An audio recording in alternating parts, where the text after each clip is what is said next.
Radio Claret América presenta Sediento de ti, la palabra, fuente de vida, con el sacerdote misionero claretiano Tony Díaz. Reflexiones diarias del Evangelio. Aquí iniciamos.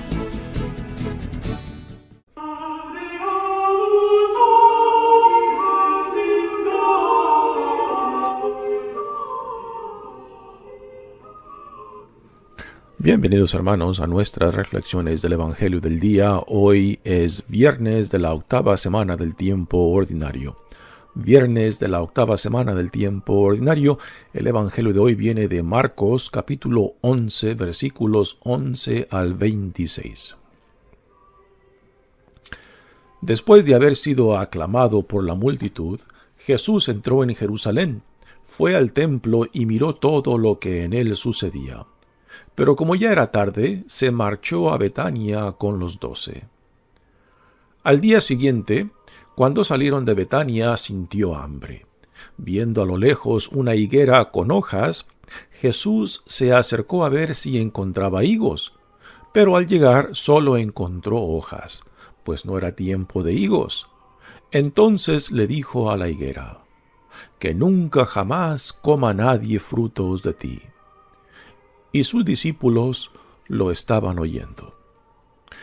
Cuando llegaron a Jerusalén, entró en el templo y se puso a arrojar de ahí a los que vendían y compraban. Volcó las mesas de los que cambiaban dinero y los puestos de los que vendían palomas, y no dejaba que nadie cruzara por el templo cargando cosas. Luego se puso a enseñar a la gente diciéndoles: ¿acaso no está escrito: mi casa será casa de oración para todos los pueblos? Pero ustedes la han convertido en una cueva de ladrones. Los sumos sacerdotes y los escribas se enteraron de esto y buscaban la forma de matarlo. Pero le tenían miedo, porque todo el mundo estaba asombrado de sus enseñanzas. Cuando atardeció, Jesús y los suyos salieron de la ciudad. A la mañana siguiente, cuando pasaban junto a la higuera, vieron que estaba seca hasta la raíz. Pedro cayó en la cuenta y le dijo a Jesús: «Maestro, mira, la higuera que maldijiste se secó». Jesús les dijo entonces: «Tengan fe en Dios. Les aseguro que si uno le dice a este monte: quítate de ahí y arrójate al mar, sin dudar en su corazón y creyendo que va a suceder lo que dice, lo obtendrá. Por eso les digo, cualquier cosa que pidan en la oración, crean ustedes que ya se la han concedido, y la obtendrán. Y cuando se pongan a orar, perdonen lo que tengan contra otros, para que también el Padre, que está en el cielo, les perdone a ustedes sus ofensas. Porque si ustedes no perdonan, tampoco el Padre que está en el cielo les perdonará a ustedes sus ofensas». Palabra del Señor. Muy bien, demos comienzo a nuestra reflexión del Evangelio de hoy. Tenemos aquí un Evangelio bastante denso en contenido. A ver si cubrimos la mayor parte de los temas que resaltan. El tema central es la oración, pero expresada en diferentes formas. Tenemos a Jesús que ya está en el vecindario de Jerusalén y va a Jerusalén y después sale de la ciudad propia y se instala en Betania. Betania está a corta distancia, que según dicen los que conocen la historia, de que son unos 3 o 4 kilómetros de distancia de Jerusalén. Así que podemos imaginar claramente el por qué Jesús iba y venía de Jerusalén a Betania. Betania también es el lugar donde vivían Lázaro con sus 2 hermanas, Marta y María. Y es ahí donde encontramos a Jesús instalado en Betania y donde va a Jerusalén y regresa otra vez de nuevo en este evangelio de hoy. Por lo menos va y regresa dos veces. Si Jesús entró en Jerusalén, fue al templo y miró todo lo que en él sucedía, pero como ya era tarde, se marchó a Betania con los 12. Así que estaba en Jerusalén, se regresa a Jerusalén, se regresa a Betania. Al día siguiente, cuando salieron de Betania, sintió hambre. Viendo a lo lejos una higuera con hojas, Jesús se acercó a ver si encontraba higos, pero al llegar solo encontró hojas, pues no era tiempo de higos. Entonces le dijo a la higuera: que nunca jamás coma nadie frutos de ti. Y sus discípulos lo estaban oyendo. Es una escena bastante rara, ¿no? Como Jesús, sabiendo que no es temporada de higos, maldice a la higuera por no tener higos, ¿no? O sea, es como tener una actitud muy vengativa en contra de este árbol, esta higuera, por no tener frutos fuera de la temporada, ¿no?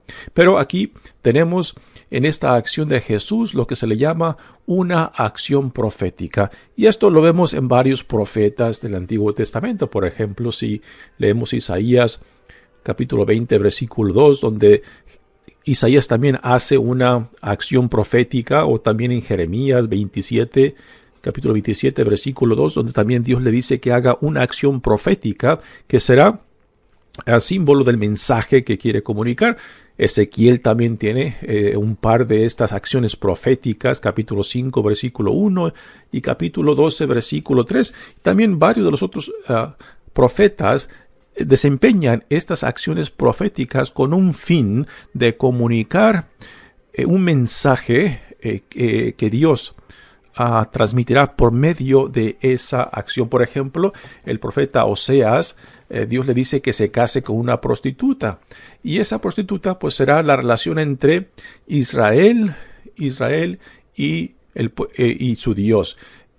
Oseas, el profeta Oseas, representa a Dios, y su esposa, la prostituta, representa a Israel, que es infiel. Así que igualmente aquí Jesús, en esta maldición de la higuera, que no tiene frutos fuera de temporada, la maldice, y con esta acción profética Jesús la utilizará para dar una enseñanza sobre la oración, que hacia el final de este evangelio nos dará la parte segunda de este acto simbólico, donde Jesús condena a la higuera, se seca, y la cual Jesús después utiliza para dar una enseñanza sobre el poder de la oración.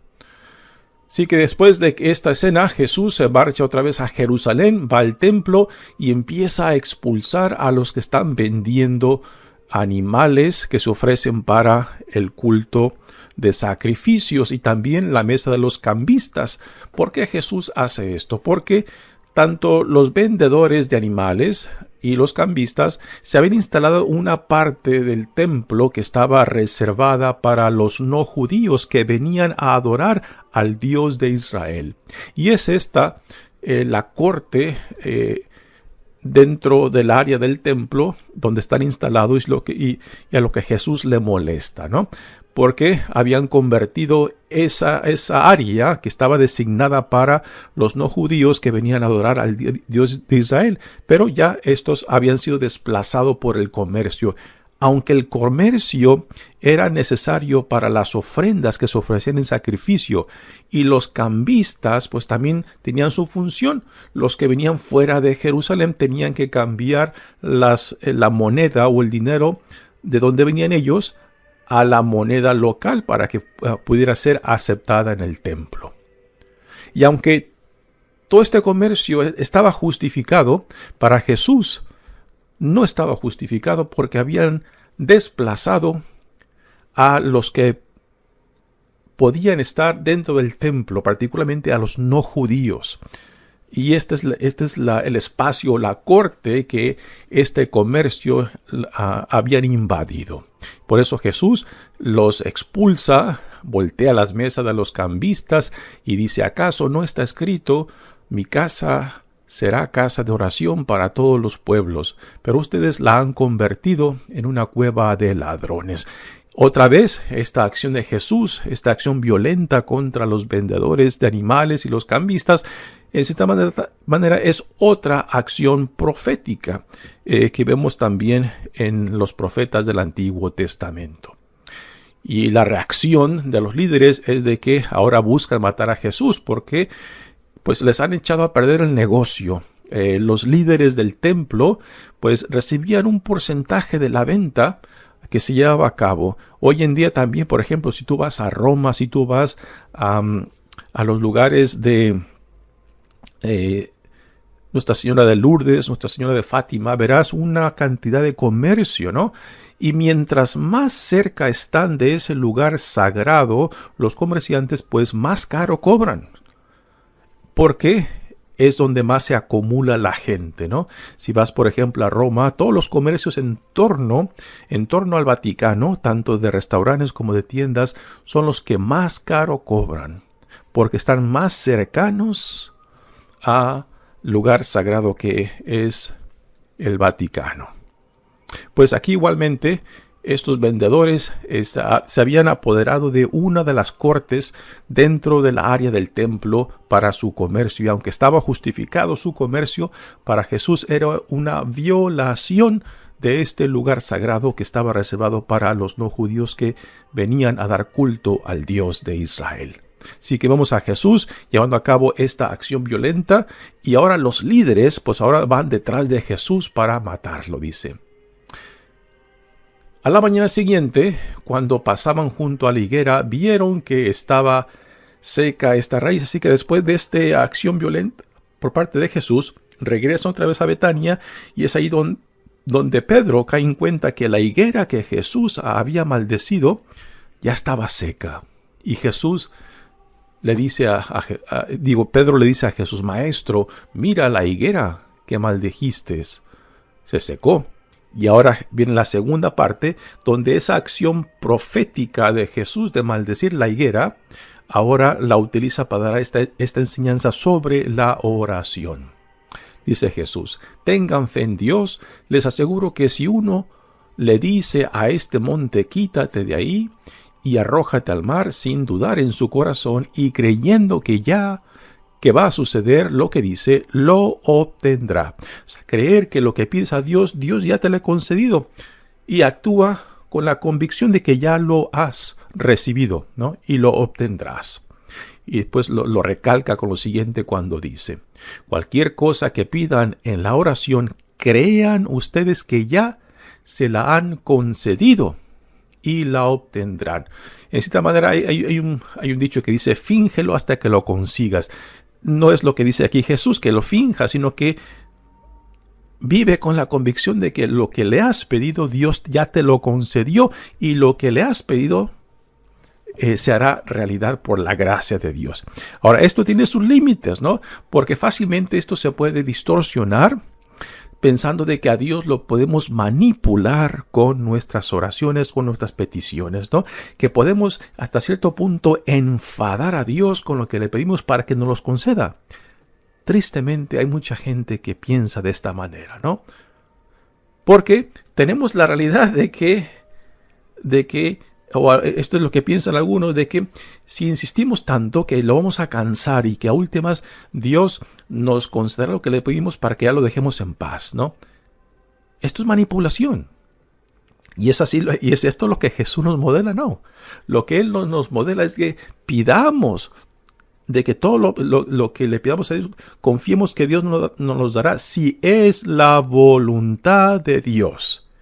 Pero si no es la voluntad de Dios, tenemos que hacer paz con eso. O sea, pide e insiste. Y Dios te lo concederá. Pero si Dios, según su santa y divina voluntad, no te lo da, no te lo concede, a últimas también tenemos que aceptar esto, ¿no? Y esto lo vemos claramente en Jesús mismo cuando está orando en el huerto de Getsemaní, le dice a Dios Padre: Padre, si es tu voluntad, no permitas que yo beba de este cáliz, pero que no se haga mi voluntad sino la tuya. Y Dios Padre se mantiene en silencio, Jesús es arrestado, es condenado, ¿no? Ahí tenemos claramente el tema central de la oración. Sí, pedirle, insistir, convencido de que Dios nos concederá lo que le pedimos, pero siempre y cuando sea la voluntad de Dios. Y si no es la voluntad de Dios, pues también aceptar eso. Con toda paz, con toda serenidad, y que con toda confianza Dios no me lo concedió para mi bien. Y tarde o temprano tenemos que hacer la paz con esto. Mi nombre es Padre Tony Díaz, misionero claretiano. Que Dios los bendiga. Radio Claret América presentó Sediento de ti, la palabra. Fuente de vida. Sus comentarios son importantes. Contáctenos en radioclaretamerica@gmail.com.